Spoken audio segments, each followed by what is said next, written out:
Gente, aí eu te falo, se você vai praticar um esporte e você tem uma prova, tem uma competição, você vai treinar no último dia? Não, você treina o tempo inteiro para no momento da competição você estar pronto. Beleza? Sejam todos bem-vindos aos Abstrações Matemáticas. Eu sou o professor MichaelCisotto e vim ajudar você a conseguir a sua aprovação em cálculo 1.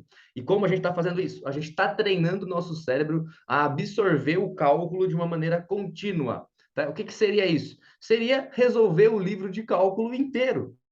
E aí estou fazendo, tá? Esse daqui é o livro do Stuart, tá bom? Se você quiser dar uma olhada aí no livro, nessa versão, é só você ir no link que eu deixei na descrição, baixar ele que você vai ter o livro inteirinho aí com você, tá? E eu estou resolvendo aqui a parte do capítulo 1.1, tá? A parte de funções e modelo, tá bom? Então tudo que aparece aí na sua tela são funções e modelos, tá? Então a gente está modelizando usando a matemática, né?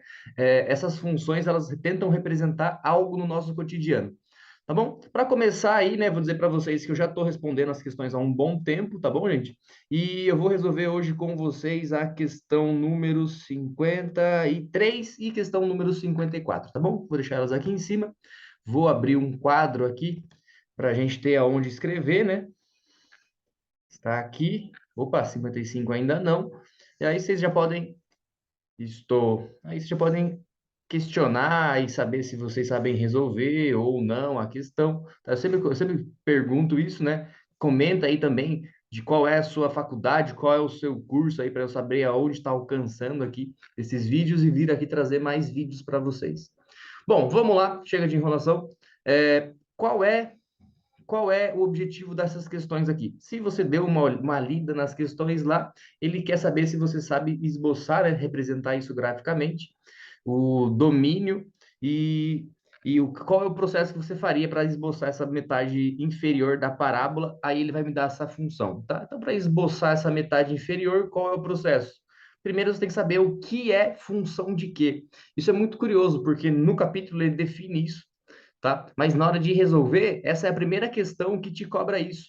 Por quê? O que é função de quê? Aqui a gente estava trabalhando, né, com f de x, então é o f que é a minha função de x. Então seria o y, uma função de x, né? Aí eu distribuiria o meu gráfico lá na horizontal, x, e na vertical, y, beleza? Só que agora, se você for fazer isso, o seu gráfico ele vai ficar um pouco estranho, né?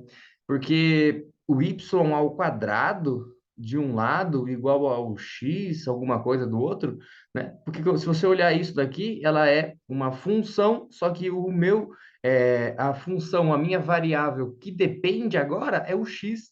O x depende do meu y.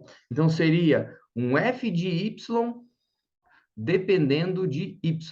Tá bem? Aí você vai ver a parábola de uma maneira bem tranquila e me dizer se ela é uma parábola com concavidade para cima ou para baixo, enfim. Tá bom? Então, eu vou escrever essa função de um jeitinho mais bonitinho, né? Escrever isso não é uma função, isso é uma equação, mas eu transformo ela em função apenas passando para o outro lado quem? Menos y menos 1 ao quadrado, né? E aí já vem aquela discussão, se for negativo, o meu y, o que acontece com a parábola? O primeiro caso, né, a gente já fez isso algumas vezes, vocês podem ver nas aulas anteriores aí, a gente já fez isso algumas vezes, né? Que é o processo de quê? Primeiro agora é o x, que depende de algo, né? Então aqui o x que vai representar a minha função, então significa o quê? Significa que eu posso ter mais valores associados ao x? Sim, eu não posso ter mais valores associados agora ao y. O meu y não posso ter mais de um y para o mesmo x. Bom, vamos lá. Aqui, então, eu vou ter uma função de x agora, então significa que o meu gráfico ele vai ter uma cara desse jeito aqui, tá? Ele vai depender agora só do y. O que seria isso, então? Vamos lá. Se fosse positivo, então ele seria positivo nesta maneira aqui, dessa forma. Beleza? Essa seria minha concavidade. Isso seria o quê? O meu x igual a y ao quadrado.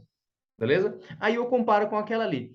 Essa função é o y ao quadrado? Não, ela não é. Ela é o menos, ela é negativo porque aparece negativo.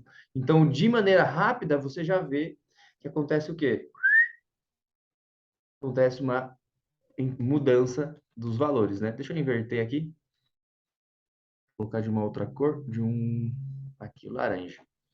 Então, fica invertido. Tá bem? Então, a primeira coisa a fazer é esboçar o gráfico e encontrar o domínio. O domínio dele agora vai ser os valores em Y, né? Então, o domínio dele vale de zero até infinito, né? Qualquer valor que eu colocar aqui, ele é válido, tá? Só que daí ele fala assim, a parte inferior. Opa, então significa que é só a parte de baixo. A parte de baixo da parábola, então é a parte negativa para os valores de y, tá? Então agora já teve uma restrição aí. Tá? E a outra restrição, a outra mudança, na verdade, na minha função é esse menos um aqui. O que significa esse menos um? Significa assim, ó, se o meu valor de y fosse ser 1, agora ele vai ser zero, tá? Então ele se desloca um pouco para baixo ali, tá? E se ele fosse ser 3?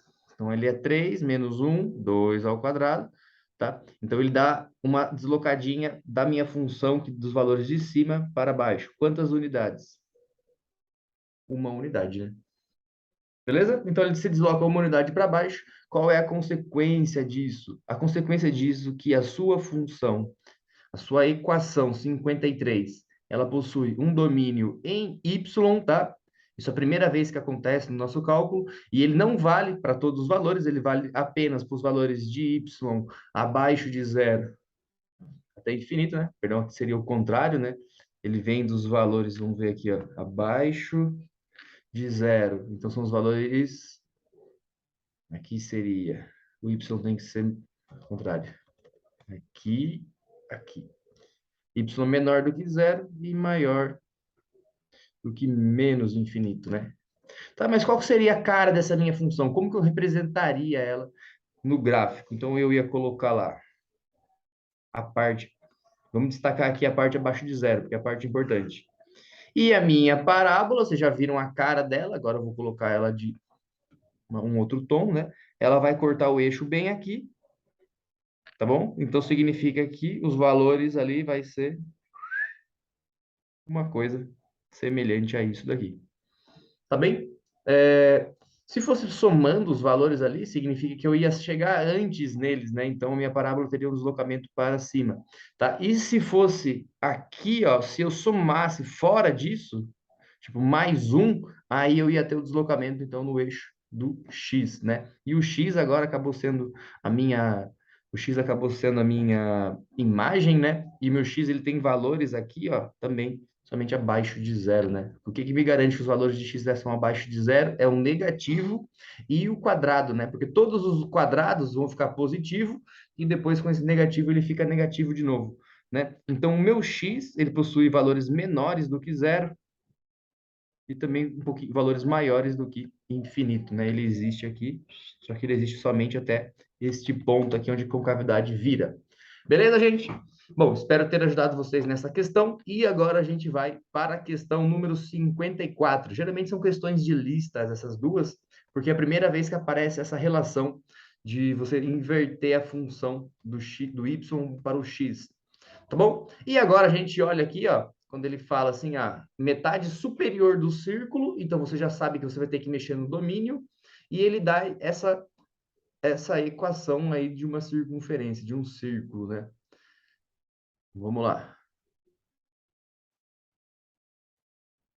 Aí eu digo para vocês, a gente já viu a parte de revisão de geometria e nesse caso a parte de revisão de geometria te ajudaria, tá certo? Mais do que você pegar e isolar uma delas. Por quê? Porque é a parte superior do círculo. Basta você saber aonde existe esse círculo que você vai estar representando e você pode deixar ela com essa cara geral mesmo, né? A equação geral da reta, tá? Que daí basta você observar ali e restringir isso com quem? E restringir isso com o y e com o x e com o y, a imagem e o domínio, né? Tá, então vamos dar uma olhada ali, tá? Se é a parte superior do círculo, então vai ser o meu y que vai depender do x, tá bem? Então, vai ser aqui a parte de cima. E aonde está localizado aqui, ó? Se vocês lembram da equação da circunferência, ela é x menos x0, esse x0, vamos botar x do centro, tá? A gente fez essa revisão antes, tá? Então pode voltar lá nas aulas, bem lá no comecinho, e dar uma olhada. Mais y menos y do centro. Então, você sabe aonde que é o centro aqui, é só você observar ali, né? E o valor do que aparece aqui é o meu raio ao quadrado, tá? Então, se meu raio ao quadrado é 4, quanto que vale o meu raio? O raio da circunferência é igual a 2 unidades. Então, ele é igual a 2 unidades e ele começa aonde? No x, aqui no eixo x, no zero. Então, ele está localizado sobre o eixo y. E qual a posição do eixo y que ele está localizado? A posição 2. Cuidado não confundir o sinal aí, tá? 1, 2. Então, o meu círculo está aqui. Ele quer saber a parte superior do círculo, né? Então, são valores acima disso. Então, vamos colocar aqui o 3 e o 4, tem raio 2. O meu círculo, ele seria isto daqui, se fosse ele todo, né? Lembrando que é só um esboço, gente, eu estou fazendo aqui à mão, tá? Só que eu não quero essa parte, eu quero, então, a parte superior, que vai fazer essa voltinha ali em cima, tanto para esse lado, quanto o lado de cá.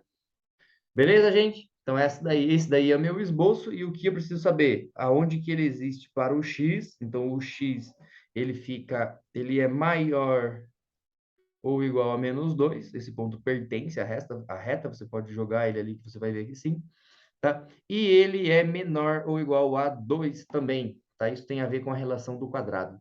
Beleza, gente? Então o esboço já está aí, foi bem rápido isso, né? E uma coisa que ele pede também é o domínio. Aí, nesse caso, o domínio é o eixo x. Como eu sei disso, basta você ver que todo x possui apenas um y, mas o y pode possuir mais de um x, né? Aquilo que a gente calcula as raízes, né? Beleza, gente? Então, por enquanto é isso. Até achei que ia ser um pouquinho mais complicada. Você poderia escrever essa equação de um jeito diferente, né? Você tirando a raiz ali, aí você vai ter mais ou menos uma coisa.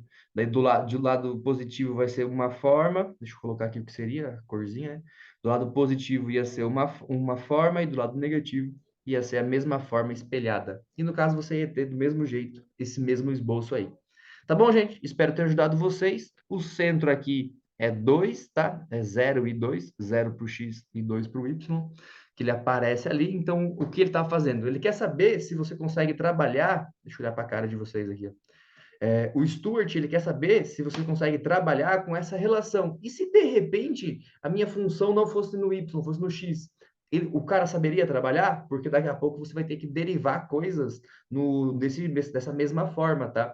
E aí, então, chega o cálculo 2, você vai ter que derivar e integrar coisas em mais de uma variável, que envolve a variação x e y ali, tá? A gente estuda isso no gradiente, a gente estuda isso em muitas coisas aí na frente na faculdade, tá? Fora as aplicações, né?